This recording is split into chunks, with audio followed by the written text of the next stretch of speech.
Mm-mm. Ooh, ooh. Let me just test something. Okay, works. I didn't hear no bell. Gotta pump those numbers up. Those are rookie numbers in this racket. How about this one? Pizza! Oh my god, this is the one I hate the most. You never know. I get this one. No matter how much Dragon Ball Z. no matter how much I turn you down, those don't go down. Yeah, it's great. Just blaring in my ear. Love it. Make it a problem, baby. I just watched that Netflix documentary of the Paul Bros. I'm like, Jesus. Oh, I didn't even know there was one. I think it just came out. It's about it's like Untold, whatever, and it goes over like them from Vine until now and like how they made all the monies. Did it show their stupid like rap video they did? They did raps back and forth. It didn't like it was yeah. So bad. Yeah.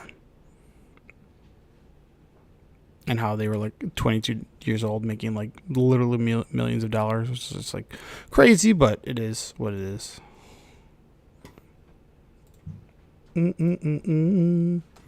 Okay. Let's go find this and... Oh no. Where's the... Oh no. Shoot. Did There it lose is. The slide you deleted. No. That's fine. We're good there. All right. 3, 2, 1. Theme song. Yeah. Gotta keep this theme song ready to pop.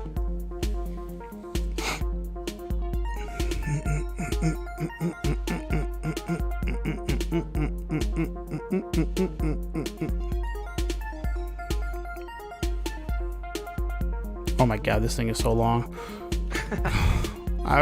It loops, and you're like, when does it end? You good. There we go, we got it done. You are listening to episode, what is this, 112 of Paper Player. I'm your host, Tony, and I'm joined with Jeff, and the rest of the crew is dicking off somewhere. I believe JB's at Gen Con, and I think Josh is getting connected to himself in the woods. So, On a Vision Quest. yeah, that's what they're called nowadays. Yeah. So we're Alright. gonna take a bunch of peyote and just walk through the woods. Sounds dope to me, man. But all right. Well, as usual, the best way to find us is via connecting to our link tree. If you go to our link tree, you can see all the different ways of getting to us. And then instead of doing the drawing in the beginning of the episode, we're going to do it at the end because I just hate how it drags on so long for the prep. So we're going to be holding off on that. There's 5 sweet cards you can win. Stick around and see if you won, or just find out on the YouTube when I post it there. But with that, Jeff, did you get any cool Magic in? Yeah, I've actually the past 2 or 3 weeks, man. I've been playing a lot, more than I even used to when I was grinding. Yeah. It's kinda crazy. So they have the cube on Moto. Been playing that a lot. I went 3-0 twice with drafting goblins actually. What kind of cube is it? Like old cube? It's vintage cube, yeah. Oh, vintage. Or- Okay. I didn't see Power 9, so I will. No, I did. Never mind. It is vintage cube. It ends Yeah. tomorrow. Oh But, man. yeah, I've won back-to-back 3-0s with Gabos, and I'm actually 0-2 right now currently with. I went green-white because I just wanted to try something different, Yeah. and it was it's got Primeval and stuff, but it's just not good enough. I went and drafted Zendikar Rising with some friends on Sunday. Ended Sick. up going 2-1. I lost against the guy who won it all. His box, I forgot what his box topper. Oh, he opened Windswept Teeth, so that was really cool. He That got is really fresh cool. land out of it. I ended up getting the blue mythic MDFC land, so that was pretty cool. It was like $18, and I got a Valakut Awakening. Ooh. But That I card went, rules. yeah, I went red white aggro with a bunch of landfall slash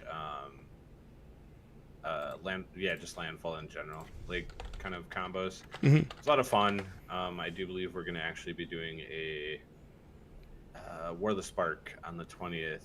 Before it's a bunch of coworkers and they go back to college, so we're gonna do War of the Spark. So that should be fun. I always like drafting that set. Yeah, the set does rule. But I'm playing standard too. Wanted to state real quick. A lot of people have been talking. I've seen a lot of people talking about modern versus standard. I don't think it's a fair comparison. Like standard rotates, modern has just a giant like pool. But I still think it's safe to say like, hey, standard is healthy, Yeah. meaning it's not a bad format. If you're unhappy with modern, try out standard. There's Yeah. so many decks, so many varieties. Like there's aggro. The only thing you don't have is combo, really, and I'm okay with that. You have control of mid range, aggro. What more do you need? Right.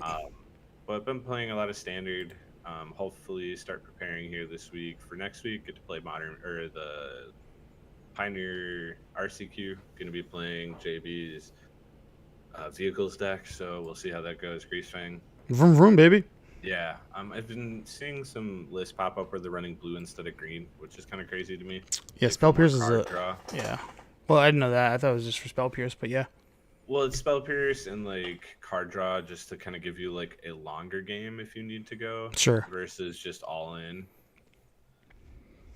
But I watched a bunch of the Pro Tour, which was cool. I know we're going to be talking about Oh, that. yeah. I had a weird sleep schedule that week, so I was actually up when it started streaming. most Same days. here. Same here. But yeah, overall, man, just like been playing a lot of Magic. That'll change tomorrow because Baldur's Gate 3 drops tomorrow morning at 10 a.m. and I'm off, so I'm gonna be playing that a bunch. But then at midnight, I get to go to Commander Master draft, so that'll be fun. Hell yeah, dude. That's sick. What about you? Nothing. I just watched the Pro Tour. I was really like engaged in the Pro Tour and watching all the news coverage that came out with that. The MC, I think I linked to you earlier the video that I liked a lot where someone opens up like an OG Zendikar pack and pulls a Tundra. Yeah, dude, that was so crazy. Like, So cool. That's got to feel so great. That is super dope. Especially considering those tournaments at the MagicCons cost like $120. Yeah. Yeah, they're pretty steep. Or sealed Zendikar, was it? Either way, it's just like, dude. If it was sealed, it was probably more. But yeah. Those things are hard to come by, dude. Like, especially to get a print of like OG one. I mean, someone had that old box, man. But it's pretty sick. Makes you hope that it just stuck. Yeah. You know, printed some more, stuck it in there. Yeah, pulled the old what was that? Dominaria United. Legends. Yeah. Yeah. Bring some more legends. All right. So, today's show notes, we got JB's Dream Collection, which is themed after the Enchanting Tales, I believe, from the upcoming Throne of Eldraine set. We'll talk about Post Malone spending that Skrilla, the Pro Tour, which had a whole bunch of stuff, which shows a meta share of what the actual breakdown of all the decks were, the top 8, the winning deck, bans, and potential bans at the ban, the BNR that's coming up on August 7th, and then Barcelona spoilers, because a whole bunch of stuff came out. Some of the stuff they talked about at Barcelona, which they're going to be rolling back on Planeswalkers, because thank God, I think rare Planeswalkers have been the suckiest design, because none of them are cool, except for like the War of the Spark ones. All the ones that are like rare in the upcoming sets have all kind of just sucked. They've all just been like throwaway cards. Just to clarify real quick, because you have it saying one Planeswalker a year, they said they were only my bad. One Planeswalker a set. Yeah, that's on me. Which is still fine. Yep. Like, that means at most maybe 5 in a year. If that. Versus like 20. Yeah. And then we'll talk about hot memes because I know Josh Areno. But let's get into JB's wet dream. So I asked JB for a list of cards he would want to have enchanted. And then I was like, let me go see online if they've already been enchanted. And guess what? We found some. So right from the get-go, the cards he selected were Sylvan Library and Exploration. Those are obviously for his lands deck because he loves that card. And he wants anime variants. And there you go. Yeah. Those aren't too bad, actually. Like, No, they're not. Sylvan Library is kind of cool. Yeah. Exploration's definitely a JB flavor, but I don't think it's like degenerate. Oh, There's no. feet or anyone drooling. Yeah, no kidding. Well, there's a little bit of feet right there, and there's I think there's a sock on this. Yeah. All right. Then we got Urza's Saga, which is something he wants all for his lands deck, and then Stasis for his pre-modern deck. All these sick anime cards. That's what he's really into. So, Wizards, if you're listening, make me an ambassador and take my input for these Enchanting Tales that you've already printed. Yes. These are. Stasis. We don't need more stasis. I should have said that these are leaks. Live. I have leaks from Wizards. So Live these. leaks. Yeah. All right. Then it's not a potato phone. Then we got Counterbalance, which has an anime girl right there. I was gonna say I couldn't even tell it was altered at first. We have this. Oh yes, I Lantex. love this. Oh my god. You like the sick hand action? What is Yeah. going on here? There's two hands. Yeah, pretty cool. Pretty cool. JB, this is what you're into. So you wanted counterbalance and land tax, and then you wanted carpet of flowers, which honestly looks like that's this. pretty cool. Yeah, and then the last one is dress down. God. JB's favorite. This is what he wanted, man. So just for you, these are leaks from Wizards. This was becoming to you in packs near you. Make sure that you buy the upcoming Wilds of Little Drain so you can get a chance to get this sweet, sweet dress down. Anyone watching, by the way, this is the art that's on JB's comforter on his bed. Yep. All right. Post Malone buys the One Ring for a whopping 2.6. I've heard multiple names or numbers. I think the official number is like 2.2, even though I've heard 2.6 just for like clickbait. But yeah, they show Brooks. I think this is the guy that got it. He's Brook 419 or 29. He posted today or last night that I officially sold it to Post Malone's, probably after taxes. He's probably taking a mill home, which is insane for a Magic card. Agreed. It's probably the coolest thing to ever happen to this individual, and he says that kind of in his post. It's a really wholesome post, to be honest with you. But yeah, post he buys it. Just like how I feel like he's always going to be in Magic News buying high price items. So anytime that we have another serialized one of one, you better believe Post is probably going to try to collect them all. I'd like to also state I'm glad that Post is the one that bought it. Yeah. Don't get me wrong, I get he's an entertainer. He's one of those rich people out there, but it's nice to see it to go to someone that is a fan of the card game, not some big corporation or like card company that like owns a store that's just gonna like clout almost. Yeah. Like he likes his unique things. Like when he bought that beta Black Lotus, he bought the proof and then found the guy that beat him in the bidding war and ended up buying from the guy. Yeah. Because he really wanted it. Like, I don't know. I think Post Malone is a good thing for Magic. It's cool, dude. Bigger audience appeal. I think he's on podcast talking about it, and he's people are just like, I don't understand. You paid $2 million for a piece of cardboard. He's like, yes, I did. Hey man, when you got the capital and you have a hobby, that's what you do. Yeah, it's sick too. But congrats to that guy. He released the video that he took, and the trembling in his hand when he opened it, like, because I bet. Yeah. Well, at first you think it's gonna be $150,000, then it was $500,000, then there was $1 million offer, then a $2 million euro, and then officially the Post Malone came up with a true number, which is what we have now. Which, how did that even get transferred over to that guy? You know? How do you get a hold of Post Malone? That's the story. I think Post Malone found him. Probably. But we didn't know his name, remember? Because like he didn't release it, and we didn't know it until just now. Right, but I think a card store, because they probably went. That's fair. So there was some anonymity there. So I'm sure that card store was like, "Oh my god, this is really Post Malone. Yeah, we'll give you this guy's number." I was thinking about it earlier today of how I would have responded if I opened it. Like, obviously, I agree with him. I wish I could keep it if I would have opened it. I definitely would have sold it. Mm-hmm. I have no desire to hold on to $2 million in one piece of cardboard, but I don't know if I would have been able to handle it. And part of me feels like I probably would have had a heart attack, like something like. It's like winning the lotteries, right? Like you just there's this insane. I don't know. Opening the card, like I'd be so afraid, like of like instantly damaging it somehow. Like I'd be scrambling for like a hard case, and then I'd be so afraid that hard case wasn't enough. And where could I keep it where I wouldn't have to worry about it until I did get it graded. Like I think my nerves would have just taken a hold. I think at some point I'd want to ask someone else to do it for me, but then again, that's trusting someone else to hold $2 million for you. Yeah, you should have. One of the comments on our Facebook today made me chuckle. He was like, "Dude, I would have sold it for way less as long as Post Malone would have done a song with me." I'm like, what? So I thought that made me giggle. But hell yeah, dude, it's a cool thing. And it was like kind of the cherry on top of like all the Magic news that happened over the weekend, because we'll hop right into that with the Modern Pro Tour, which was pretty good, man. Like I liked watching Modern. Maybe it's just because we've been deprived of it for so long. Outside of like what's it called, Energy Series and like SCGs, if you will. So something that is on a grand scale where everybody's coming in. Like there's testing teams and all that stuff with huge swaths of information coming out. Lord of the Rings as a set has been a good drafting set. So yeah. I was hoping, or not hoping, it was crazy to think, because I was like, man, there's going to be so much innovation. Like, there's going to be a new Modern deck. I'm excited to see what it was. Yeah.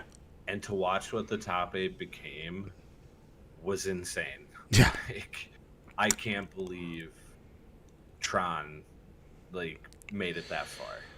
Yeah, so it's wild to think about what Tron, and they kind of break this down. Like Tron didn't have that big of a representation, but it definitely overrepresented itself, like in the the top 8. So with 3 copies, yeah. So both Rhinos and Tron had 3 copies of Pop, which we'll get into later. But the metagame breakdown, it was 2 Rhinos and 1.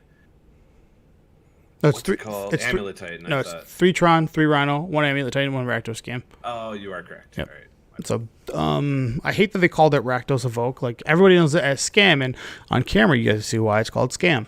But the breakdown was Rakdos Scam, 4-color Omnath coming at the second most played deck. Rhinos at number 3, Tron, which is like kind of a blast in the past at number 4. Golgari Yawgmoth 5, Dimir Control 6.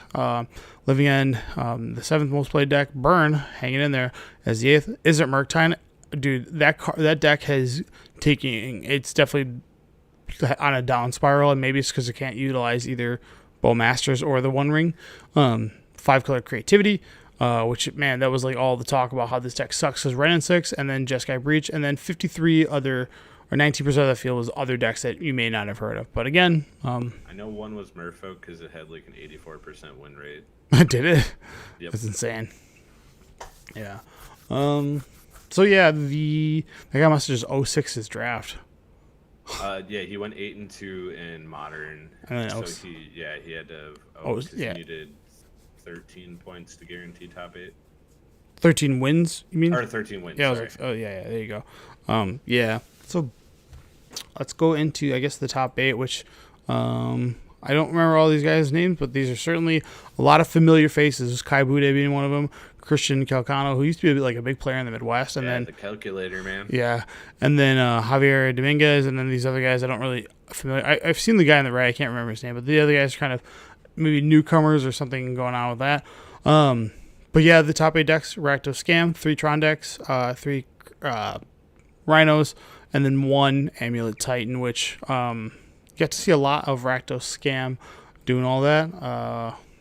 And then the copies of cards that are in your top 8 from Lord of the Rings that were new, which is Lorien's Reveal, which was played in all 3 Crashing Rhinos deck. Yep. And then 16 copies of the One Ring, which was lower than what we thought. And then lastly, 4 Orcish Bowmasters only coming up in Rakdos Scam. What do you think of the Pro Tour? What do you like? I don't know did you look at any of the metagame breakdown or win percentages? Kind of. I want to say, what was it like? Omnath had like the lowest. I know. Yeah, it got bodied pretty hard. Like 43% or something. Mm-hmm. Its win rate. Yeah, which is awful, and that was the deck that everyone thought was gonna win it. Like I really did too. Yeah. Or what was Tron's? It was something like, wasn't it close to 60%? It was really high. It was like 58% because it just beat up on all the Dimir decks, all the control style decks, and all of the Omnath decks. It just mollywopped them. Like they weren't games. Cascade decks have problems with it because they just have inevitability. It's like, sure, you have 2 4/4s, but I'm gonna play Karn. I'll go grab Bridge until I need, to attack you. Like they just have so many outs. Yeah. And I honestly think going forward, Tron is gonna, unless something comes out or someone finds something we haven't seen, I think Tron is gonna be the best One Ring deck. Yeah, it's natural. It's gonna have it. What pairs great with drawing cards? Being able to cast those spells right away. And well, you can do that when you have 7-8 mana on turn 3. Yeah. So not only are you going to be able to draw a huge volume of cards, you're going to gain protection, and then on top of that, you have Ancient Stirrings and cheap ways to go and get those heavy hitters, which I think all the lists that I saw were down to 1 Karn Liberated, which is just like if it was 1 to 2, yeah. And then I think There was something else they cut back on too. I forgot. Oh, there's no more. I don't think I saw Ugin in there either. I thought I Not saw like- each list had like one maybe. Maybe. Um, but what it's getting replaced with is they're running caterpillars. Like they run one in the board, some in the main, because then they can exile the ring. Or not caterpillar. Haywire might, yeah. Yeah. That card's just crazy. Like it's also an answer that's super cheap to Blood Moon, which is really good because Yep. You can go get it. It costs colorless, then you crack with a star, and you're able to just pop it. Like you're able to get the I do mana. think the Lorraine revealed or Yeah. whatever. I think that card's really cool. I like the design of it. I think it's cool. You can search for just any land or island land type. It doesn't have to be a basic. Yep. Being 5-mana means that like you're not having to deal with them drawing 3 cards like on turn 3 or 4, which is fine. Like Yeah. it's a late game, sure you get to draw, but I don't have to worry about you like out card advantaging me. So like it's Right. a very fair card. And it's cool to see that Cascading Crash gets to like, utilize this card because otherwise all you're seeing are the creatures in the end or living index. Right. Yeah. So I think the biggest thing with this is it's like really rare that you drew 3 cards off the Lorien revealed. So the Cascading or the Rhinos deck, it's the best Force of Negation deck, which is good against Tron, good against some of the stuff that Scam. Well, not great against Scam, I shouldn't say. It's good against like all the other like ring decks. So if you were playing ring decks and like you were tapping out, like if I played my ring and then you passed, and then I passed to you and then you went ring and I was able to force negation, I won the game. So like that's just Agreed. Yeah. So mainly it's like you can either use it to go get a land count, which then you get to decrease your lands down. I think they were only playing 20 lands, which is like really crazy. But if you have 4 of these, I can go and tutor a land at and it's also you can go get like any shock land. So it's like almost better than like a Misty in that sense because you're just like able to pitch it, and it's the speed to do that. And then lastly, when you don't need the draw 3 or the land, you're like, all right, this is fodder for my what's it called? Yeah. Yep. So pretty sick, man. I can't believe how dominant some of those Lord of the Rings cards were. Even that like Swamp Cycler was in there. He's in the living index. Just go get the They're swamp. also playing the red one, I do believe too. That gives they're playing like one of the green one. I think it's one of the red one and 2 of the black one. Nice. And then I think the Rakdos Scam has. I thought it had one of the black ones too. The 6/5. I think it plays one of it. Yeah. Like, not entirely sure. I didn't Right. skim the list, but like I did see that card a couple times. Yeah. So. So I have a question for you. Mm-hmm. Do you think these cards were a problem? No, we can get into that. Well, it's Yep, that's why Yeah. I brought it up.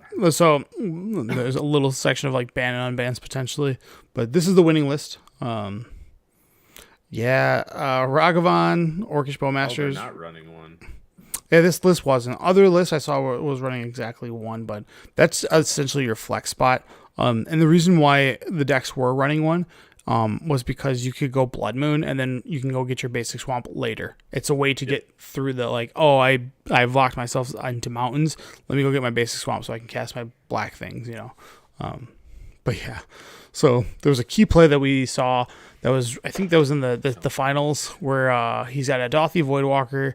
He plays Thoughtseize against Calcano. Calcano doesn't reveal his hand, just throws the Ulamog at them, and then just reveals his hand. Then Voidwalker casts Ulamog, and that's basically eating the 2 lands that Calcano had, and that was the end of that game. So yeah, these decks are pretty crazy. I think Fury's at an all-time high, and again, Fury is the card that destroys. Like, it's pretty good against Orcish Bowmasters, so like that's actually a great card to have because it cleanly answers both those things. And then Grief, the cheese effect, where when you're keeping a deck that's like Tron, that's mulliganing aggressively down to 6 and then even 5 lands just so they can get 2 pieces of Tron and then plus like a search piece.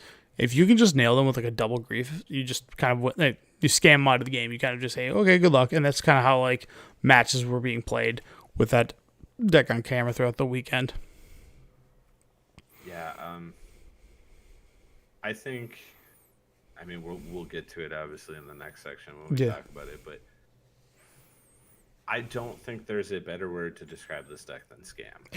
It is. It can cheat. Yeah. Everything about this deck cheats. Fable makes copies of things. Blood Moon, it cheats your opponent out of lands. Like all your undying abilities, all your Thoughtseize ripping cards out of their hand. Like Yep. Ragavan producing more mana. Like, Mm-hmm. everything about this deck just cheats your opponent out of stuff or benefits you. Yeah. And I'm not saying like we need to ban this deck into oblivion. I don't think that's the solution. I don't think that would be healthy for Modern in general. But I do think something needs to be pulled from this deck. So I don't know. I would. I mean, what would it be? Undying Malice. So then they would have to play a worse version. I think it's Fury. Fury is that's a pretty big ban. So I've seen a lot of people say Grief, and I understand like Thoughtseize abilities with Ephemerate abilities are gross. Like it does, but like that comes at a cost. Mm-hmm. Like that's 3 cards out of your opponent's hand also, and they're hitting you for 2 cards. Yep. So like that exchange is in your favor technically. Yeah. Fury just stops so many things from being able to be played. Where it's I wouldn't say an issue. It's just a problem. Yeah.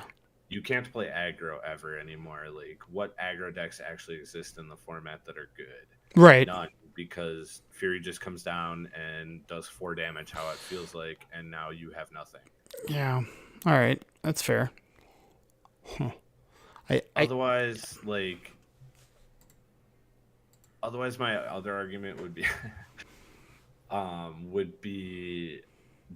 Dothy, because like it just leaves her on like unfun play pattern is a horrible argument. That's no. That's a good reason to ban stuff. The Hogak had an unfun play pattern where it's just like you could dedicate your entire deck to it and it still beats you. Like, and it just the games are so hyper consistent because of the Altar of Dementia. So they would mold to 4 and it just beat you because their mold to 4 was a god hand. It just leads to like already we have Evoke Elementals, which are cheap to play, but they come at a cost of discarding a card and they die right away. Mm-hmm. Like Dothy Voidwalker being able to cast stuff like Ulamog and stuff like that for free, or your opponent's Archon even, like that's beyond like free, and all you have to do is run Thoughtseize and Grief in your deck. Like, that's not an issue. Everybody's already doing that. Like Dothy shouldn't have had Shadow. I thought that was so unnecessary. Yeah, I don't know if the Shadow part annoys me. That's like the card, the least thing that I care about the card. It's 2 mana that if in combination with the Thoughtseize that it can cast an Ulamog. Yep. It's like, what the hell is this? So. The Shadow, the only reason I bring that up is because Shadow, like there's nothing playable that's good in the format that people are going to play to be able to block that. And sometimes that's your only solution to stopping Dothy. Yeah. And losing to 2 beats because you can't block something because it has a keyword that no one actually cares about. Sucks. Right. So, I mean, this deck, so right now if we look at Modern, and I brought this up in our chat this week, and I was calling it like a rock, paper meta. There's no scissors. And what I meant by that was kind of what you're saying. So, like, there's, like, as you can see, like, no decks are really playing Bolt. Like, Bolt's just not a good card in this meta. And the reason why is, well, there's control decks that don't care about it, and they beat you with an increasingly amount of card advantage. And then when you look at like Scam, where Bolt would be solid against like Grief or Fury and all that nonsense, well, then if you run into a Tron, you legit have 4 dead cards that you can't afford to play, because if you draw them, they're just like they're null and void throughout the matchup. So, as for the days of like trying to like close out with a Bolt are like almost gone. So, counter argument. So Bolt is really good against Scam, obviously, unless they have a Scam card. Yep. It's also actually pretty decent against this new version of Tron because most of their responses are Wurmcoil Engine. Wurmcoil Engine. Yes, that's a huge one. That's a big one. Yes, agreed. But the play pattern tends to be Karn. Yeah. And then it downticks. That Bolt is killing that Karn at least. Yeah. Removing some form of a threat, so they can't keep digging. They can't get rid of your lands. For sure. So I mean, yes, Bolt is nowhere near what it used to be. Yeah. I still think it's a playable card. If you're playing it in your sideboard, by the way, I saw plenty of lists doing that. Don't do that. If you have to put bolts in your sideboard, it's probably not worth playing. There's got to be something better. Yeah. So I know they won't ban the One Ring, even though it leads to toxic like play patterns of being able to like chain the One Rings, and once they start chaining them, it's like, okay, this is stupid. It's no longer fun. Tron was the best One Ring deck, therefore that's why I had such a presence in the top 8. But back to what you were saying about Scam, and you think it's Fury. So I think my issue with if you remove Fury, you still have Orcish Bowmasters. It's like so good against aggro because it makes 2 creatures and also pings off a mana dork. Like mana dorks your days are done. You don't ever play a birds ever again. Like if you're playing Birds of Paradise, you're gonna lose. The only ones that you can play are like Delighted Halfling because it's got that 1/2. That's really all you can play. But Grief has a unintuitive play pattern, meaning that the way that you can stack the evoke trigger and the ETB trigger means you put the onus on your opponent and there's no blowout potential. So again, you evoke Grief, it comes into play, you put the sack trigger on the stack, then the discard trigger. If your opponent responds by saying bolt in response to the discard trigger, that trigger's still on the stack. You can then give it Undying Malice, it comes back, and then you still have the 2 discard triggers.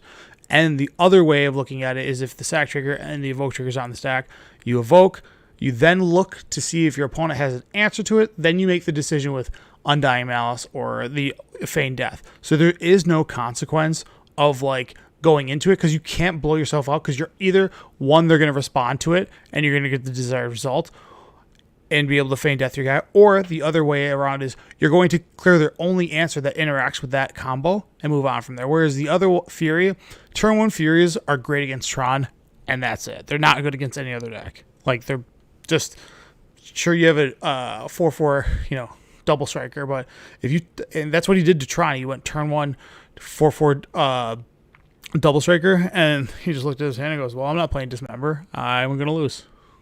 So.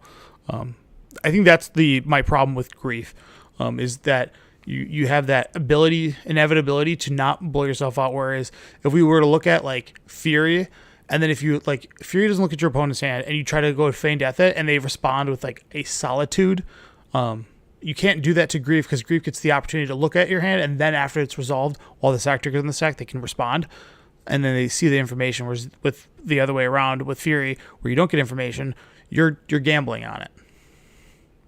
So, and the aggro argument, I think aggro is just, it's just difficult for aggro to exist with now Orcish Bowmasters and on top of like the meta because it's 2 1/1s at the minimum plus a ping, which like pretty big. I agree with you about Grief versus Fury, but Orcish Bowmaster versus Fury, there is a huge difference between doing 4 damage spread out versus 1. Mm-hmm. Because like if you're playing against aggro, it is going to be very hard for you to trigger your Orcish Bowmaster to trigger more than once. Yeah, I mean, if you're playing aggro, you're not really drawing. No, you're not. But it's not just it's 3 damage versus 1, and then with the Feign Deaths, it's going to play in the pattern of. Okay, so you attack with 2 guys. I respond, I flash in a Orcish Bowmaster, putting damage on the stack here, blocking with a 1/1, and then blocking with my Orcish Bowmasters, giving him Feigned Death. Then it comes in, same thing. I amass another army, I get an Orcish Bowmaster, and then all that. So I know it looks like the difference is a lot. Fury's just doing 4 up front, where it's clean, whereas Orcish Bowmaster has a little bit of work to get 3. So and it costs more cards. Like, yeah, I'm not saying like getting rid of one or the other would bring back aggro. Mm-hmm. I'm just saying if Fury were to get banned, aggro would have a better chance at surviving. Yeah. I mean, the only upside to Fury is the only downside of Fury is this doesn't have flash. You can't surprise get you. Yeah. But you don't really need to, like when you're just dealing 4. But I will agree that I think Grief is also a huge issue. It's the way it plays. There's no way to interact with it. That's my biggest issue. But at the end of the day, I think all of the evoke elementals are a problem. Like of course. Subtlety is probably the weakest out of all of them. Yeah. It still saw play. It was in the top 8. There was a Subtlety that was played out of the Cascade deck. During the top 8. Mm-hmm. But the other 4 are stifling. Yeah. and not in a healthy way. Yeah. So, I mean, at this point, it's looking at the elementals and dictating. I mean, there was no solitudes, or I believe there was no endurances. Maybe there was in the team or There was in boards, I think. Yeah. Like I think Tron or not Tron, but Amulet Titan and Crashing. I think they both have it. in the Yeah, board. it's a free way for them to get. Yeah, it's a good way. Living End and stuff like that. Yeah. Yeah, that's why you don't play Living End, because endurance is a beating, and your Force Negations does nothing against that. Hey man, I'm 2-0 against Endurance with Mill though. Just Yeah. like to point that out. Yeah, endurance isn't a great answer to Mill, but yeah. So with this, I don't think we currently need a ban of some sort, but I wouldn't mind an unban. And there's been talks of like, hey, we're at the point now where it's like 90% of the cards are from Lord of the Rings, MH2 and MH1. What do we care if we just bring back old cards and see how they kind of go into the meta? And this is the classic me Twin player every single time. Is Twin going to get a Every ban? modern Yeah, player. please, please. I mean, I still got my 4 sitting in a box, so I'm waiting to break that bad boy out. So Real quick too, I saw a post about what the top 10 cards in Modern are played, Mhm. and they are all from Lord of the Rings, MH1, MH2. Technically, one of them was printed before that, but that's the Cascade. What's the Shardless Agent. Yeah, Yeah, they're essentially all cards that came in that were introduced strictly through those 3 from sets. Modern Horizons. Yeah. Yeah. I'm down. I've said this, God, for years now. Splinter Yeah. Twin is not an issue. Just let us try it. Especially with Solitude existing. Yeah, let like- Solitude get good again. Let people play Solitude. By the way, you did bring up Control before. Control actually did the worst out of any deck. The Actually Dimir worse one? than Omnath, yeah. Yeah. The Dimir one, like, it had a win rate of like 39. Yeah, I think people fell for a trap where they were playing Dimir on Moto and Magic Online. As though it's current, it's usually pretty behind.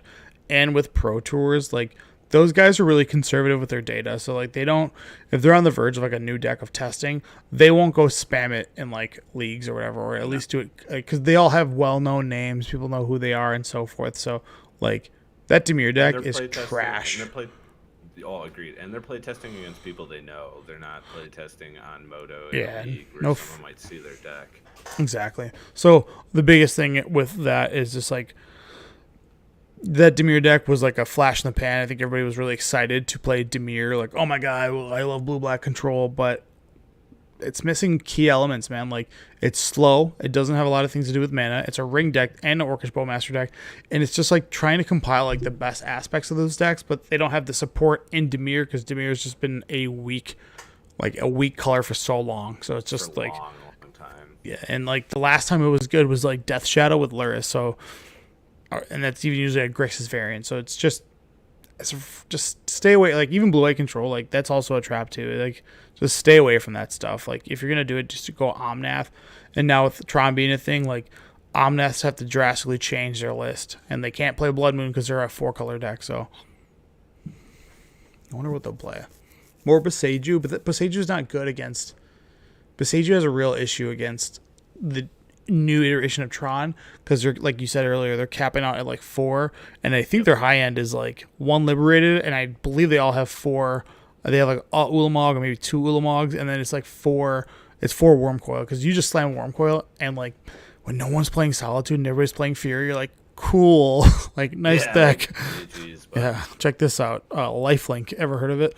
So, yeah, good Pro Tour. I think I want Twin to be unbanned. I'd like for the Artifact Land Cycle to be unbanned.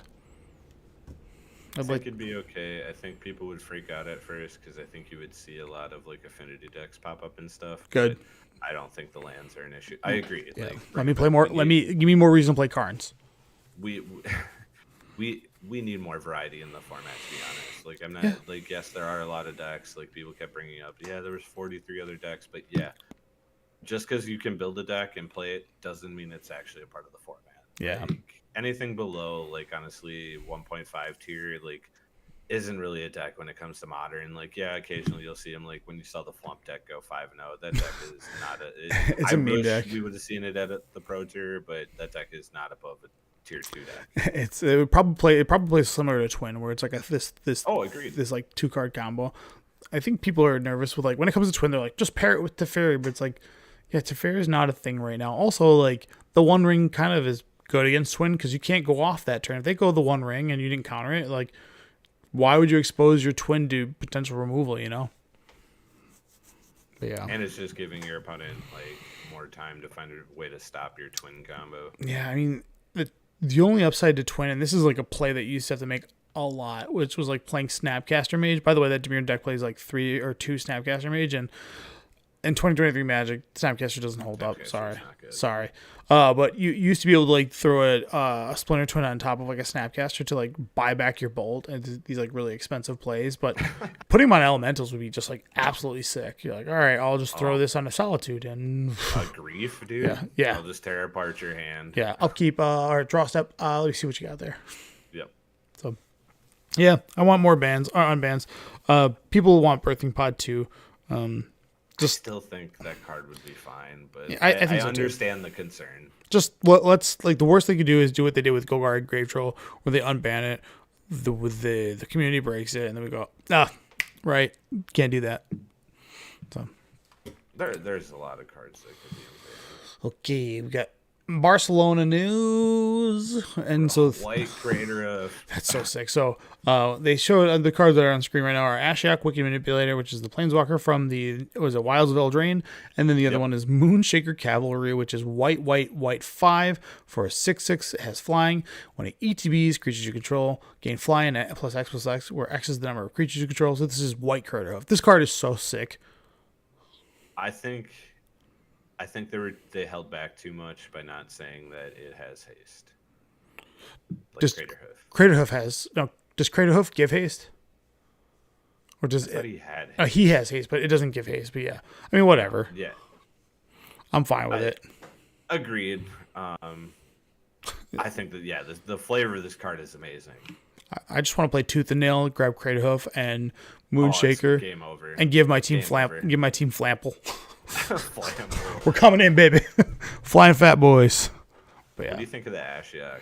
I actually haven't read it, and everybody that I read, like from a media standpoint, said like this card sucks. But it's black 3 for a 5 loyalty.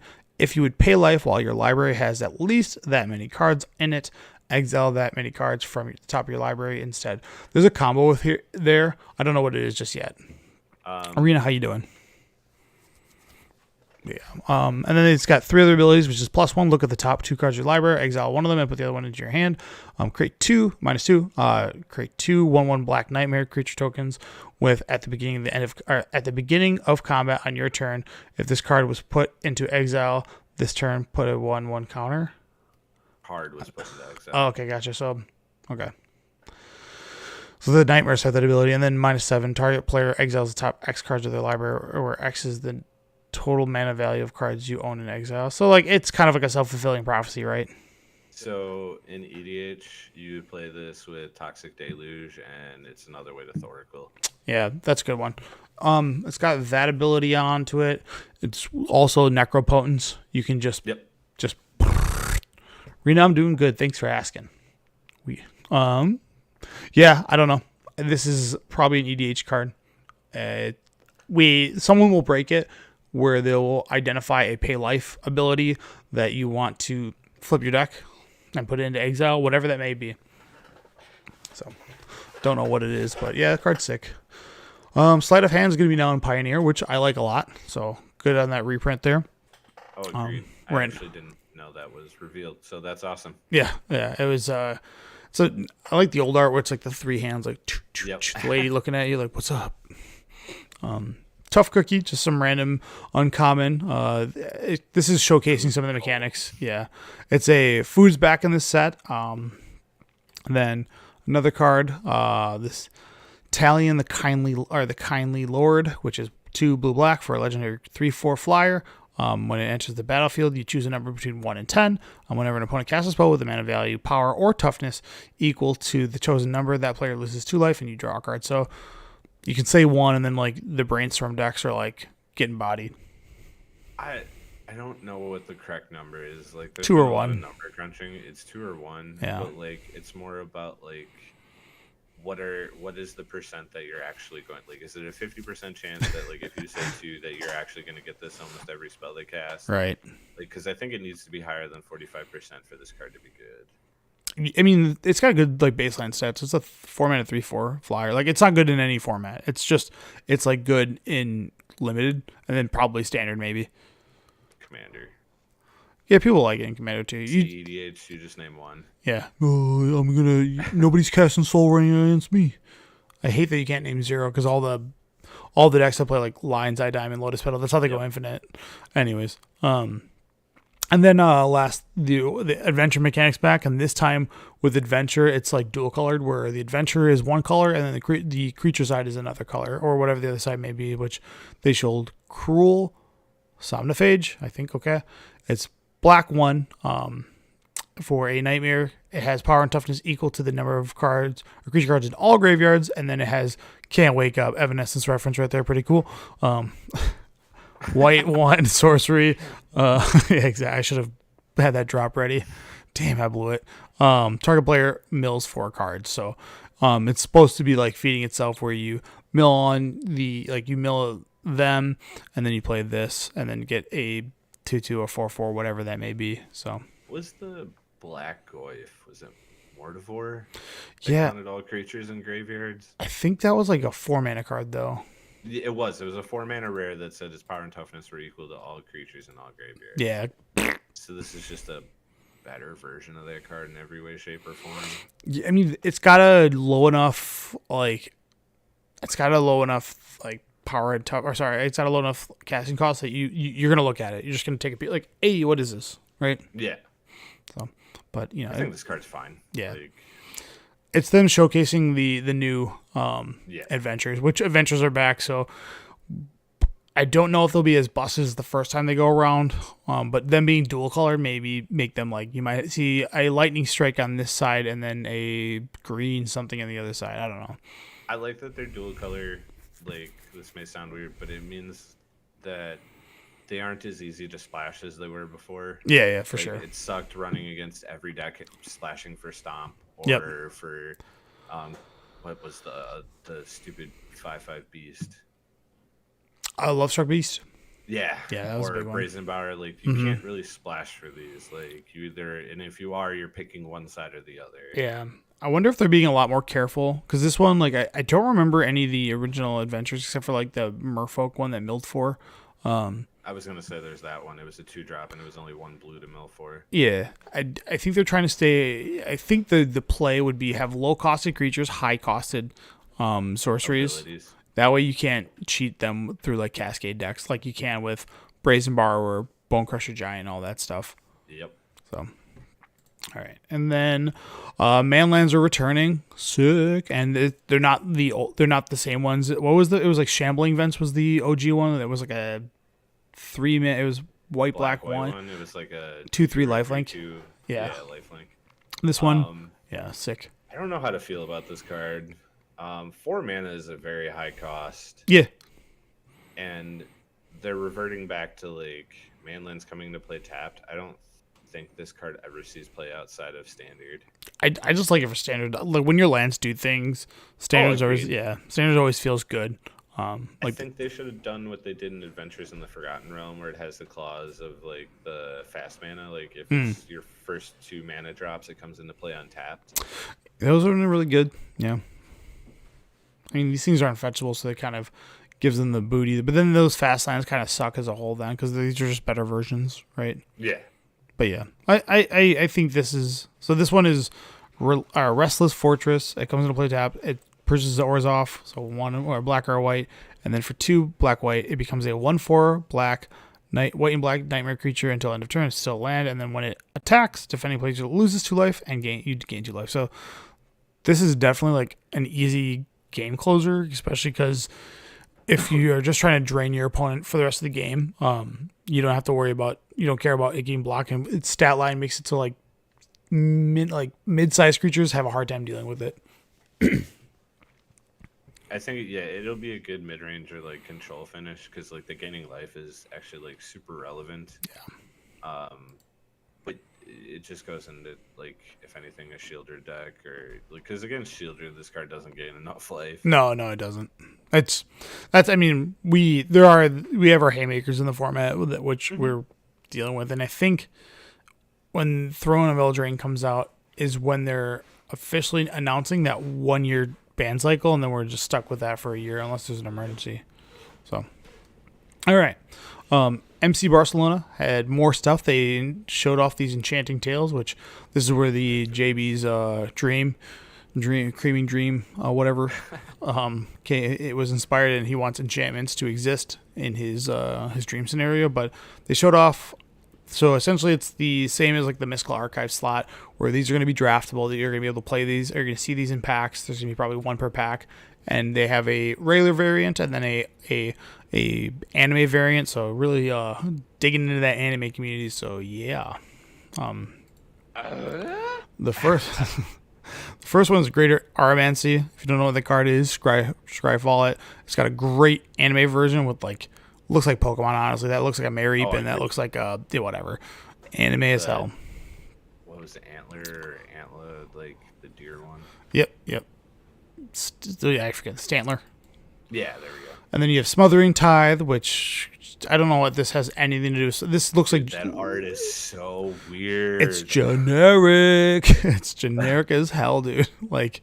but again, I'm waiting for the super awesome sexy one so I can... That's it. You're banned. Let's just get people out of here. All right, Rhystic Study. Man, did I blow it here?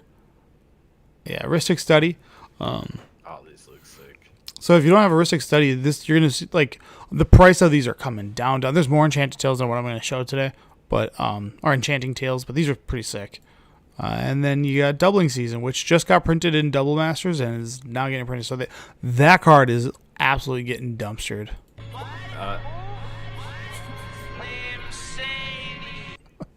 I also do believe it's in Commander Masters. That's what I'm saying. Yeah, it's in a printing and then it's coming out in the next set. So it's got two printings back to back. I'm okay with that. Knock them prices down. Yeah, dude. By the way, the goose art is the best. This one right here. Oh my god, yes, the 8-headed goat or goose. Yeah. Either or, these are both. They look so cool, man. I like this, but yeah. And then they revealed a bunch of Doctor Who stuff. I wish I would have paid more attention to the details. Is Doctor Who like a set or is it a Commander set? It's not. So I thought it was going to be what it is it is Commander sets, but they're going to have collector boxes for it. So weird. Like, I kind of hate that. Whatever. You know what?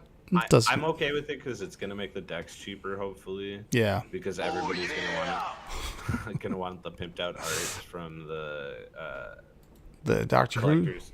Who? Yeah. All right.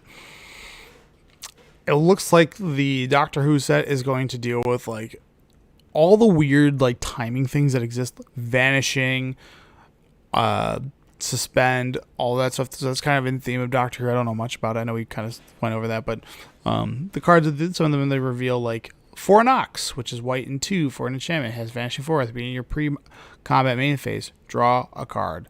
This is white's Phyrexian Arena.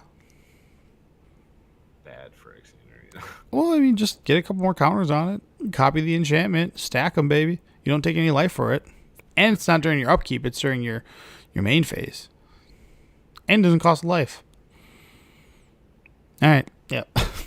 Didn't think much of it. Yeah, it's not really... I just think that's like not like... I don't know. Like, this is probably a clear... I don't know.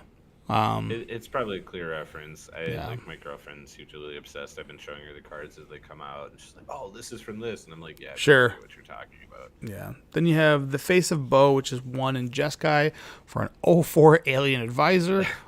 Tap. You may cast a card with suspend from your hand.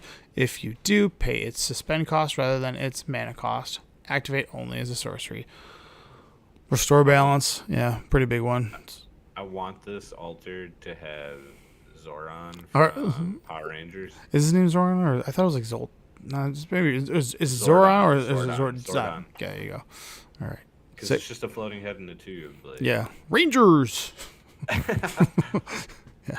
But I like this card. You can do some crazy stuff. You can play Hypergenesis for its suspend cost right away. Yeah, Granted, not in these colors, but it's so funny, dude. Yeah, I do like that it's an alien. oh my god. Yeah. All right, we got Rose Tyler, which these are like the pimp variants that you see on the right, and then the one on the left is like the one that comes to the deck, or a version that's artless or whatever it's called. So this The one, art is, yeah. yeah. So the full arts are from the collector booster. So I wonder. Oh, it's for each time counter on it. I thought when I first read it, I was like, dude, this card's nuts because you go turn 2 this and then Greater Gargadon and have 9 counters and give it 11/11. Like, is this the combo? Not that good. It's got keyword Bad Wolf, not a thing. Whenever Rose Tyler attacks, put his time counter on it for each suspended card you own and each other permanent you control with a time counter on it. So I guess it gets big. I don't know. Attacks. Put a time counter on it for each suspended card you own and for each other permanent you control with the time counter. So it can have time counters without being suspended. Is vanishing considered a time counter? Probably not. It's a vanishing counter. I have to assume that. I don't know. I'd like to know what they're dictating a time counter on, but it sounds like, because how else would a permanent? I guess if you had multiple roses, they would have time counters. I don't know. Maybe there's other cards that add time counters somewhere else. Who knows? I see where they're going with the art of the special ones with the blue and it being like the TARDIS. Yeah. But I hate it because these cards are white cards and they look blue. Everything looks blue. It's all blue. Yeah, So blue mages, you got what you wanted. All right. Another one is Sarah Jane Smith, who is a 2-mana 2/1 legendary creature. Whenever you cast a historic spell, investigate. This ability only triggers once each turn. Boo, weak, sauce. Get this crap out of here. Do you think they really needed to limit it to once each turn? Yeah, vintage. I guess, but I'm sorry, vintage isn't a real form. I know. What people say it's not. But it would be so good in Affinity because it would double your Affinity count because you would cast a creature, an artifact, and get a clue that makes so whatever. Cards medium at best. And this is probably the card that pops off the most, to be honest. Yasmin Khan, which is red 3 for a 3/3. Exile the top card of your library until your next end step. You may play it. That's it. So it's just tap, draw a card, or Than the exile. last card. Yeah, it's a Doctor's By Companion. the way, all of these, have Doctor's Companion, meaning they can be companion or paired with A doctor. your commander as long as it's a doctor. Hell yeah, dude. It's just another word of saying friends forever, or whatever. Davros, Dalek Creator. God, it's got a lot of words. 1 and Grixis, a 4-mana total for a creature that has menace. At the beginning of your end step, create a 3/3 Dalek. Is it Dalek? Yeah, Dalek artifact creature token with menace if your opponent lost 3 or more life this turn. Then each opponent who lost 3 or more life this turn faces a villainous choice. You draw a card, or that player discards a card. So Okay. the villainous choices, either they discard or you draw. Cool. Does that thing have no teeth? Is that all gums? Yuck. This is pretty gnarly looking. All right, medium. Missy. This is the Time Lord Rogue. 3 for Grixis, so for a 6-mana card total. Whenever another non-artifact creature dies, return it to the battlefield under your control. Face down and tapped. It's a 2/2 Cyberman artifact creature. Okay. Cyberman. At the beginning of your end step, each opponent faces a villainous choice. So this theme of the Grixis deck seems like it's all villainous choices where your opponents choose something negative. Each artifact creature you control deals 1 damage to that opponent, or you draw a card, and chaos ensues. Whatever the hell that means. Yeah, we don't know what chaos ensues means. Unless this is specifically for plane chase. Maybe. Isn't the negative ability called chaos? That would make sense because she is a Time Lord, and she makes Cyberman. Yeah. I wonder if there's a way to flip these all up. All right, River Song. This is the hot one that people have been loving. This made that 1-card Time Stream Navigator go from $7 to $40. So if you didn't get them, good luck. This is your last chance to probably go to bulk or go to like shops that have bulk areas and get them for cheap. But 1 1 red and a blue. It has meet in reverse. You draw cards from the bottom of your library rather than the top. Great. Love it. Sick. And then it has spoilers. Whenever an opponent scries, surveils, or searches their library, put a 1/1 counter on Riversong, then Riversong deals damage to that player equal to its power. Flavor for this card is insane. This is one character I actually know about from Doctor Who. In this, I think she's in multiple seasons. That part I don't know, but she is experiencing life backwards as the Doctor is moving forward. So they Every like time meet like this? Yeah, they're like lovers kind of in one of the seasons. So like, yeah, they're meeting. Like she's seen everything that's going to happen to him, and he's experienced everything she will experience eventually because she's moving backwards. So Yeah. like, draw from the bottom. Yeah. Like the flavor is on point for this card. Yeah. Infinite turned with that time stream navigator, and then also Yep. Wheel and Sun and Moon. I like it. Just keep it. Enchant yourself and whatever your favorite spells. Put that shit on the bottom. All right, there was more spoilers. I just did. Those were the only cards I cared about for Doctor Who, and then other Barcelona news. It looks like they're going through all like the classic like alpha and beta cards and doing this to them. So you have Lord of the Pit, which is serialized to 295. Is 295 like a reference to alpha? Was that the amount of cards that exist in alpha outside of basic lands? Maybe. I think it only goes to people that are playing in like the Pro Tour. So like I think that's not. Wasn't there 295 people in the Pro Tour? It might be. I think you might be right. It's definitely not limited. But the last one, the Shivan Dragon, was also 295. I don't know why it's 295. Yeah, maybe it's that I. Google. This is the worst one out of all of them. Like, Yeah, I Lord of the love Pit Lord of sucks. the Pit. I'd rather have Shivan Dragon. Scryfall beta.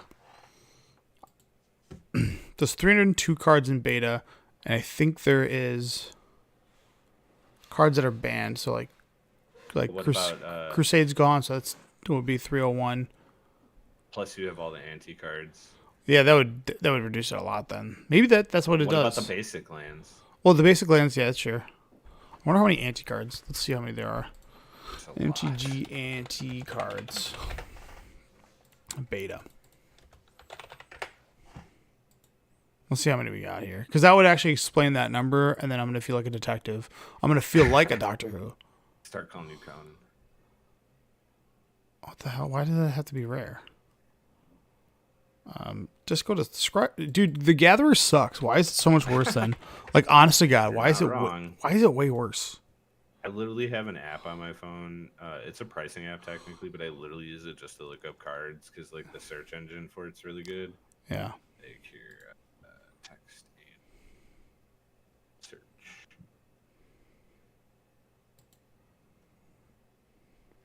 So there's a total of 10 cards of the game of Magic that have anti, Okay, which is Demonic Attorney, which I believe is in that's beta? a card, isn't it? No. That's yeah. it's one. Isn't there that one bird or whatever, the one that you and JB were playing? Jewel Bird, yeah. So there's Contract, Dark Attorney, Jewel Bird, which I think comes from Arabian Nights, so that's not even in that. What the hell's Rebirth? Is there really only 3 anti cards? No, that can't be right. No, from beta. Dark Pact, okay, that's the third one. No. Anti was an ability, right? No, it wasn't. It was just like a card. It was like, if you're playing for anti, do this. If not, take this card out of your deck and replace it. Anti in beta. Just for the love of God, just show me beta edition. The rarity does not matter. And then refine search. Here, no, you bastard. I guess there was only 3 anti cards in beta, which is Contract from Below, Dark Pack, and Demonic Attorney. What the hell? They must have been like, yeah, we're done with anti immediately because it sucks. What a bad. Probably because like didn't they almost got in trouble for it because it's like turning it into actual gambling. Yeah. Cool. So maybe if there's more, I'm sure someone will tell us. I could have sworn there was a red card with anti and a white card with anti, but I'm looking through beta right now and I can't find anything. How much are these Lord of the Pits going for? There was only 295 of them, so someone was asking for like $8,000 on one of them the other day. Jesus. Same with the Yeah, Shivan and I read- Dragons. I feel like Shivan Dragon's at least iconic. Like, Yeah. I don't know. No one cares about Lord of the Pit. This card is terrible. Okay, so if there's 3 anti cards from beta, that brings it down to a total of 295, and then there's banned cards like Crusade, which brings it down to 298. Is there any other cards that they would not allow? So there was 302. So let's say you have the 5 lands. yeah, that would be 297 with the 3. With the 3 anti cards, that would bring it down to 294. Yeah, apparently there was anti that only existed in black. Man, black got the shit into this deck, huh? My How many God, people were at the Pro Tour I think it's more looking right now? Because it should say on for sure. top 8. Top 8. All right. deck list. Hold on, was there artifacts had anti? Wasn't Nope. the Jewel Bird? No, that comes in Arabian Nights.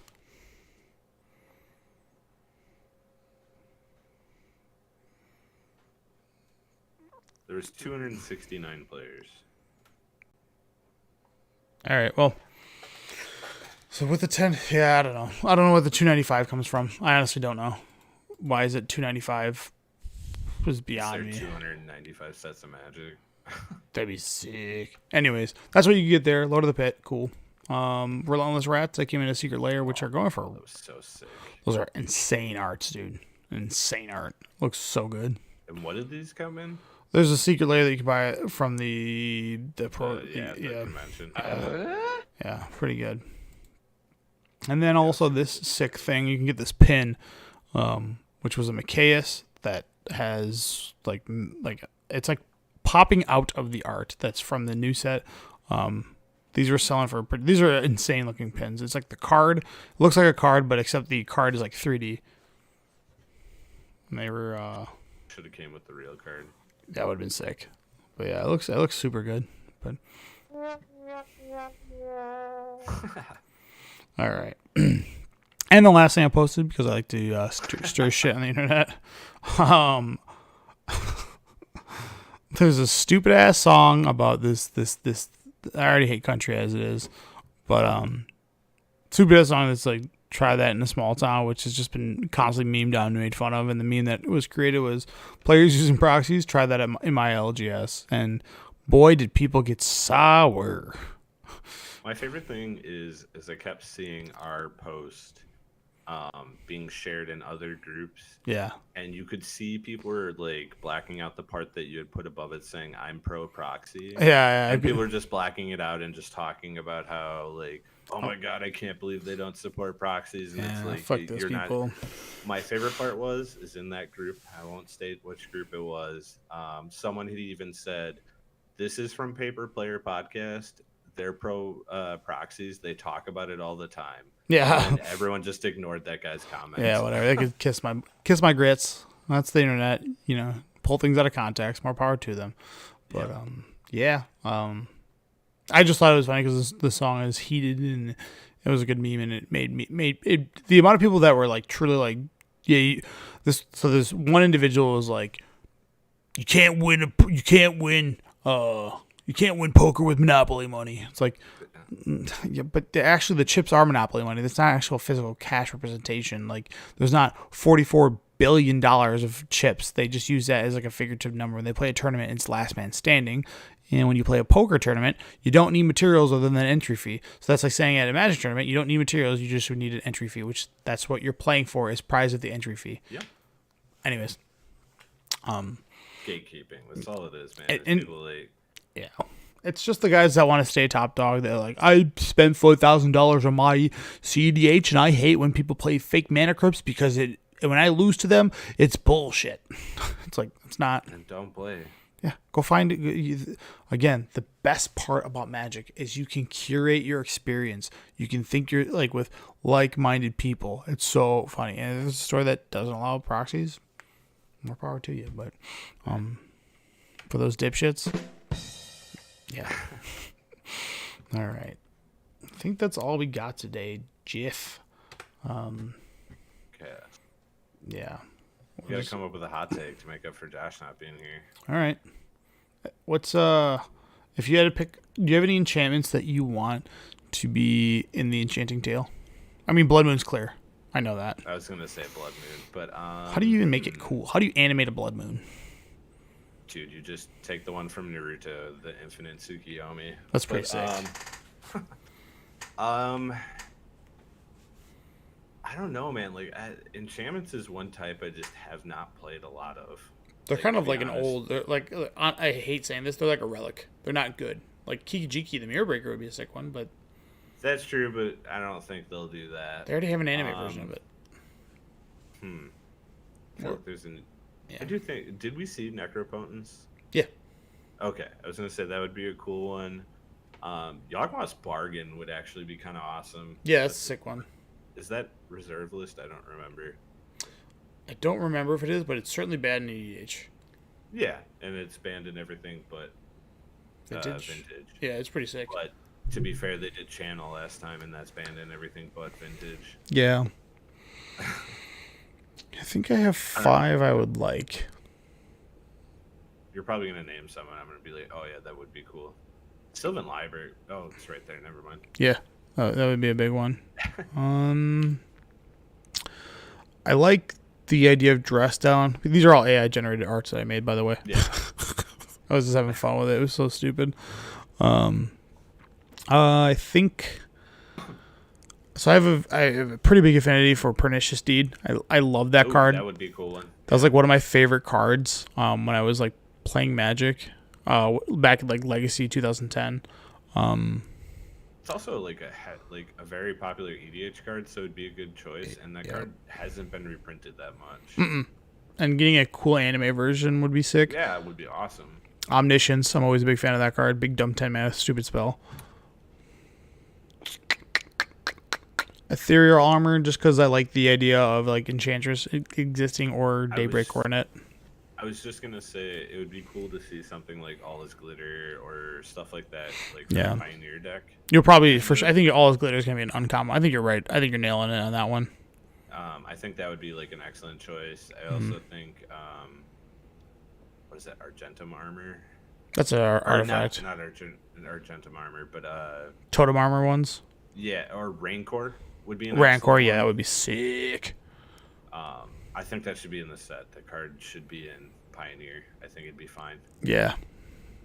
Probably is right. But all of those, I think, would be like good choices. Like from any of those, like the Boggles deck, stuff like that would be really cool. Leylines. Leylines, that's another good one. I think Leylines is reprinting Void and Sanctuary or Yeah, Sanctity. would be really good. Yeah. Those are cards that need to be reprinted anyways. The blue one, Leyline of Anticipation, is I think the most expensive one because it's only got one Are printing. you sure it's not Leyline of The Void, no? Sanctity, Is Anticipation the one that gives you everything flash. Flash? Yeah. So Singularity used to be worth a lot because of EDH to stop like big go wide decks that make Yeah. tokens. I can't But remember don't think that Leyline. card is- Like I thought. Singularity gave everything legendary. Yeah, that's pretty cool. Does that include lands, basic lands? I think it specifically said creatures. Oh, fart. But the green one, actually, the last green one that was printed, I think needs a reprint too. The one that was banned in Pioneer for a bit. Yeah, I'm gonna put it in Leylines. So there's actually Leyline Binding wouldn't be a bad one either. That's not a bad card. Pulling this up here. So we have Leyline of Abundance, which let's see what That's the price. the one. Yeah, I was thinking of that one. Probably could use a reprint. Didn't it get I mean, banned? it's not expensive. Banned in but- Pioneer. Oh, it is still banned. I thought it was unbanned. Nah, body that shit. It's $3. And then Leyline of Anticipation. Oh, I didn't know they put that in the Commander deck. $4. In my head, I thought this was more. It was before the reprint. Oh, damn, dude. Did not know that. Take back Card's what I still said. excellent. Yeah, cool card. Leyline of Combustion. Okay. Leyline of Punishment this card's not worth anything anymore. No. Leyline of Punishment used to be worth a lot of money. This probably still is. Oh, it's like I never thought about this for Against the Ring. Holy cow. this. Damage can't be prevented. Yeah, pretty sick. Maybe that's what I wonder if a burn deck was playing that. Against Burn. I didn't even think about that. Oh, I gotta wait like 4 months. What does this one do? Wow. It's terrible. Holy crap, this is bad. Yeah, horrible. Oh my god. All right, maybe it is Leyline of Sanctity. Yeah, that one still holds like $5. What is Void at? Void's the one that has the most reprints. That one is the same one every time. They've never made it. There's only one black Still, one. like, yeah, $8-9. Yeah, that's a cool one. There's the guild pack they've done. That's the only one. Leyline Tyrant. Leyline Singularity. All non-land permanents. So okay, so you It is all non-land. Okay. that one used to be better back What's under the the old. price tag on that? Yeah, let's take a look. $3. I don't like $3. It used to be better when like the legend rule was the old legend rule. So if like you had a Ristic Study and I had a Ristic Study, they both died. Yeah, And now it's like farts. But it's really good with Terrestodon. oh yeah, dude. Nobody gets nothing. Oh, you know what actually is a pretty good one that could be in there? I know it doesn't see as much play in the Omnath decks, but what was that? Abundant Growth or whatever, the 1-mana one? Or Utopia Sprawl. Utopia Sprawl's like Torpedo Straw, yeah. yeah, Sprawl. That one's like randomly worth like $5. Yeah. I just had a secret layer drop. Maybe it won't get one. Whatever. Those put away. Just $5, dude. So sick. All I right. think mine are from that too, from Dissension. There's actually one thing I forgot to mention. So today, Morrow or Rosewater released his what's it called? State of Magic, State of Design 2023. We went over this last year for 2022. It just talks about like overall Magic design in 2023 or the 2022, the last standard cycle, and like what they learned. And the highlights and so forth. So they talked about highlights, and if you want to, it's actually a pretty long article. I love reading these because it kind of you get to see in the mind of like what they tried and then what they discovered from the community. So you went over the overall Magic design, which had highlights of that the sets managed to have their own identity while telling a singular story. So that was cool. Like they kind of all thematically told a long story versus being parasitic. And then they leaned really hard on nostalgia because Jesus Christ, they had retro borders, they had Dominaria United, they had Phyrexians, all that like Mirrodin nonsense, right? Yeah, like they were pulling at people's strings a lot. Yeah, and the Last lessons. thing they Yeah, did was the Kamigawa one, I think. yeah. Well, that was 2020. That was last year's one. Oh, that was 2022. Wasn't it? That was supposed to rotate. And they said the sets were a little too creatively insular, so I think that means like they weren't mixing well with one another. And then the sets were more polarizing than normal, meaning that there probably was like the shield rid of the set, right? Whereas like this is the chase card, Leyline Binding, this is the chase card, and then there needed to be more synergy between the sets. So that probably speaks volumes to just like with new Infect, right? Yeah, and just like the fact that like every deck was just a mid-range pile of all the best cards from everything instead of like where it used to be where you had tribal and all these things that synergize together, and now it's just like, all right, what's the best card from the set? Let's shove it in the deck. Yeah. So he goes more into depth about each of these like lessons they looked at, and like the limited formats, Unfinity, which was just like people hated with Unfinity that those cards are legal in Legacy. It like annoys the hell out of people. And he's like, the sticker was just stupid. Yeah. Talk about all that. Phyrexian will be one. And then March of the Machines. The aftermath is like people were pissed off that they were spending the same price for a booster pack for 5 cards. That sucked. That set like truly does blow. It was cool that they were experimenting. Players like the Wizards of the Coast is experimenting. No, we didn't. Yeah, no. Set too small. Yeah, that's that. All right. And the last thing I'll do is the raffle. But real quick, I have a hot take. Take it, dude. My hot take is that there actually is going to be no bans on Monday. What about, no bans or unbans? Nope. Yeah. Not saying I agree with it, but that's my hot take. I think there's going to be nothing. Wizards isn't going to touch anything. And if they do, it's... Yep. The only thing I could see them like randomly touching would be like Shieldred, just to stop it from being everywhere in Standard. So I think Shieldred's good. Like it's good until the next Standard set. This is strictly speaking to the Lord of the Rings set bans, because they're still doing the old cycle where they want to ban something 3 like after the PT and the Pro Tour had nothing to do with standard as of right now. No, but Yeah. I mean, I guess technically Yeah. Worlds is until September because Worlds is going to be standard actually. Yeah, standard with Dominaria or whatever Wilds of Eldraine. Yep. Which is sick. All right, let me get ready for this stupid raffle. Stupid. Raffle. I need a giant wheel generator. How many followers are we up to? Don't know. Let me take a look. I'm getting nervous. That you're gonna have to try to go for the record. I'm gonna have to stream for like 48 hours straight. You did this to yourself. Oh, I know. Last time we checked, we had a legal. I think it was like a total like 380 something. I think. Yeah. Well, yeah. And then people that were actually eligible. Do.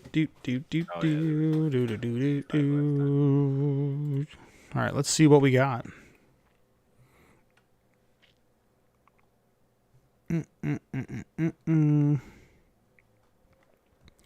395 total subscribers, which is sick. So we're about 100 away from you having to suffer. Suck it. That was fine. Interesting. Audience. Returning viewers? Nice. Unique viewers? Oh, these are new stats because I'm trying out that YouTube Premium. Oh, really? Yeah, I just wanted to give it a try. Give it a try. Oh my god, this is so hard. I have to go to like this. Can you just go to the studio? I think it changed like my dashboard. Oh, there we go. That's how I get to it.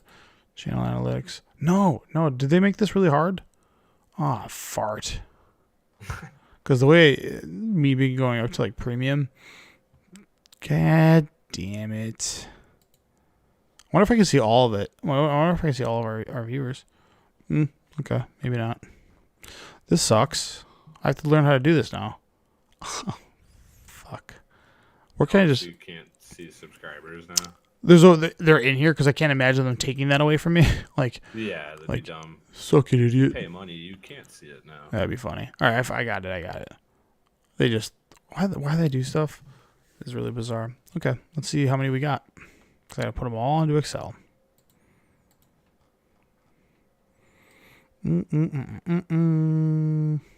Oh my god. So hard.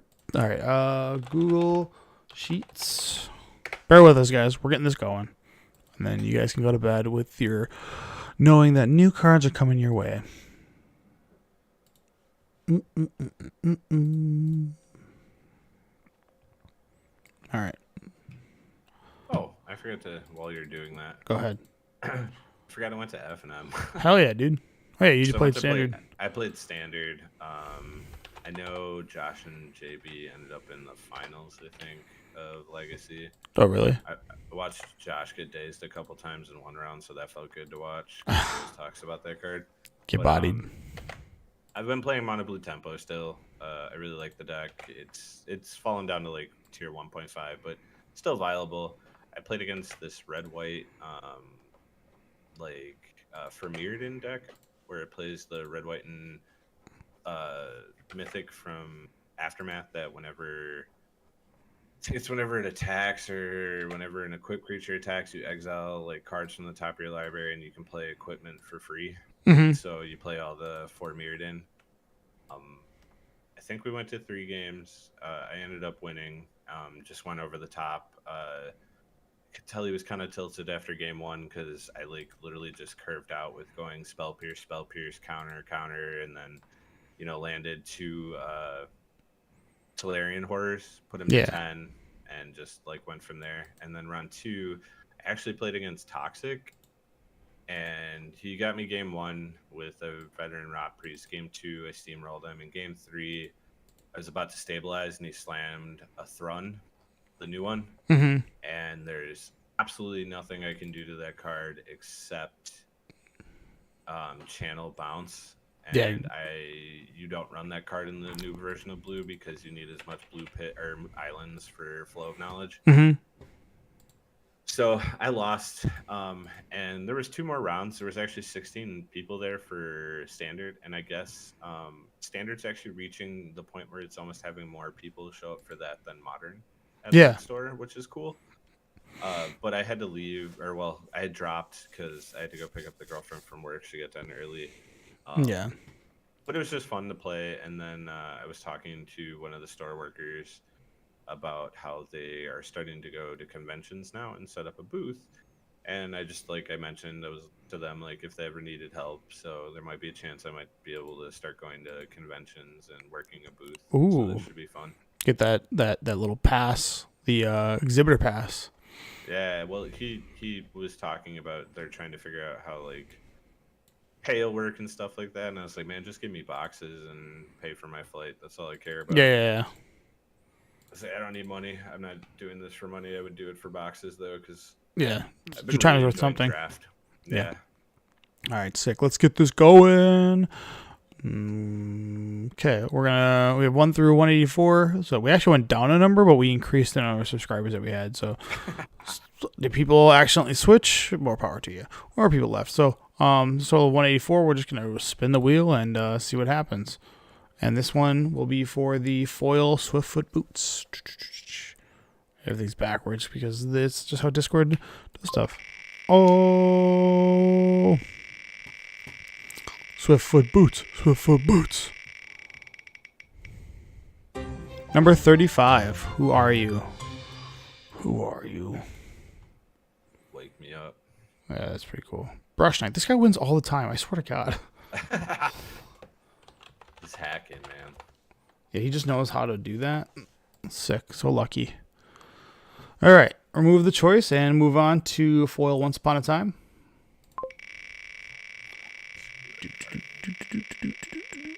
Here we go. There we go. That is number 67. Frank Plumley. Once. Boom. Congratulations, Frank. We're going to remove your choice. Next is for, I believe it's a Grand Prix foil.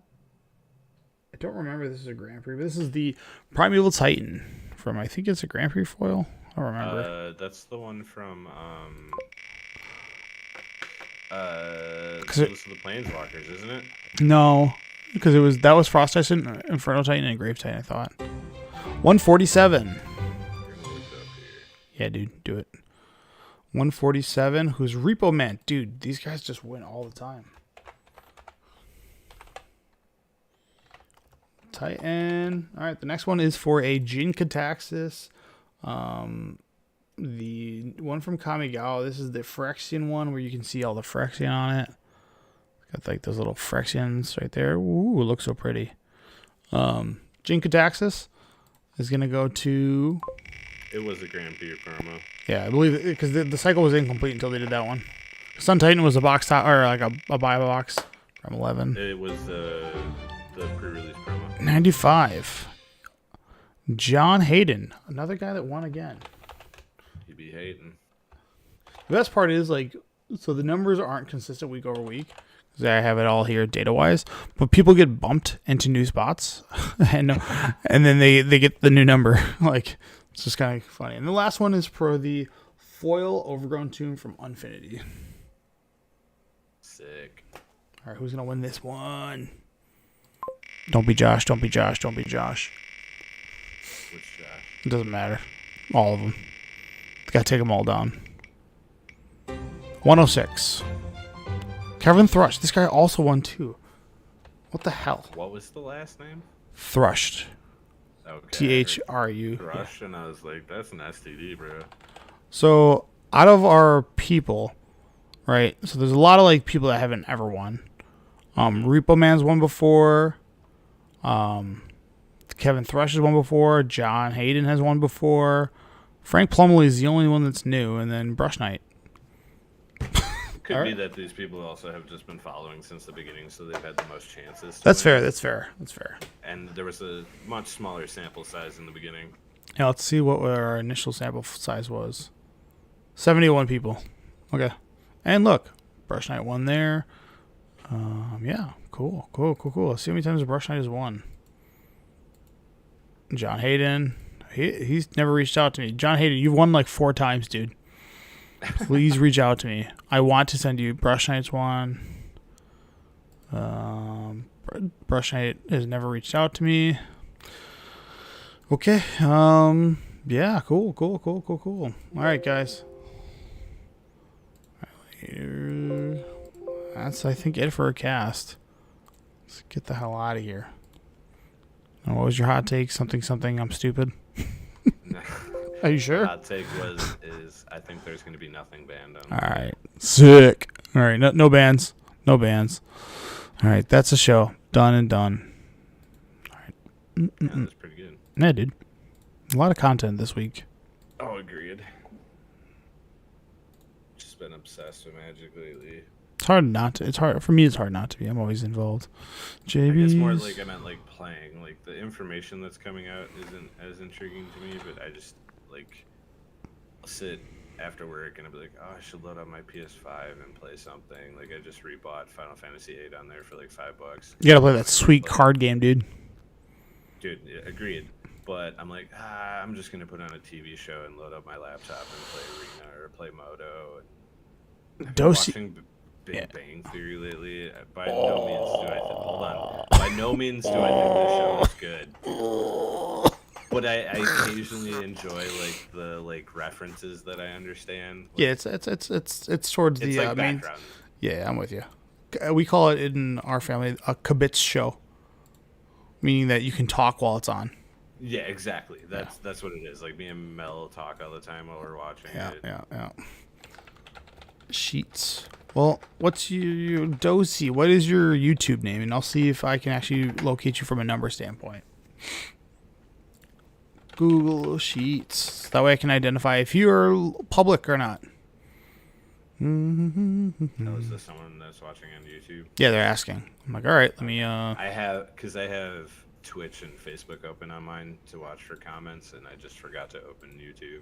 Yeah, I can see it all through, like with Streamlabs. If you go like pro on it, Yeah, it'll show you all of them. yeah, it knocks it all down.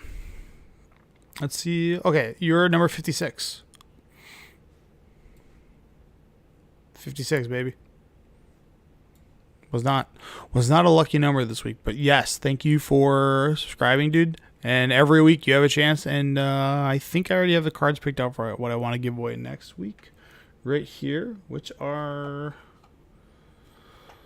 That's good. Honestly, with those people that didn't contact, that have won like 4 times, that haven't contacted me, you know, whatever. It's Spell Queller next week, Foil Collected Company, Foil Myra, Foil one with the multiverse, and then Foil Meldrotha. That's full art. I've got to get you this stack of cards that I don't want that I think you could get rid of. Okay. Like, I also have like a foil old border thing schematic, Swiftfoot boots.